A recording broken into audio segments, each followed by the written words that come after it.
നമസ്കാരം കൂട്ടുകാരെ, നമുക്ക് പുട്ടിനൊപ്പോ അപ്പത്തിനൊപ്പോ ഒക്കെ സെർവ് ചെയ്യാൻ പറ്റുന്ന നല്ല ഒരു കടലക്കറി, ഒരുപാട് കോംപ്ലിക്കേഷൻസ് ഒന്നും ഇല്ലാത്ത സിമ്പിളായിട്ടുള്ള രീതിയിൽ തയ്യാറാക്കി നോക്കാം. സാധാരണ ഒന്നും കുറച്ച് വ്യത്യസ്തമായ രീതിയിലാണ് നമ്മളിത് തയ്യാറാക്കുന്നത്.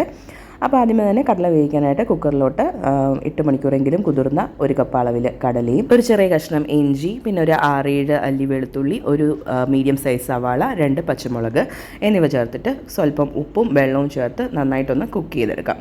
ഇനി മറ്റൊരു പാത്രത്തിലേക്ക് 1 സ്പൂണോളം പെരിഞ്ജീരകം, പിന്നെ 2 ഏലക്ക എന്നിവ നന്നായിട്ടൊന്ന് ഡ്രൈ റോസ്റ്റ് ചെയ്തെടുക്കാം. അതിനുശേഷം ഒരു മിക്സിയുടെ ജാറിലേക്ക് 1/2 കപ്പ് തേങ്ങ, റോസ്റ്റ് ചെയ്ത് വെച്ചിട്ടുള്ള പെരിഞ്ജീരകവും ഏലക്കായും, പിന്നെ ഒരു 1/2 സ്പൂൺ മുളക് പൊടിയും, ഒരു 1/4 സ്പൂൺ കുരുമുളക് പൊടിയും, 2 സ്പൂൺ മല്ലിപ്പൊടിയും, പിന്നെ നമ്മൾ വേവിച്ച് വെച്ചിട്ടുള്ള കടല എന്നിവ ചേർത്ത് സ്വല്പം വെള്ളം കൂടെ ചേർത്തിട്ട് അരച്ച് നല്ല പേസ്റ്റ് പോലെ അരച്ചെടുക്കാം.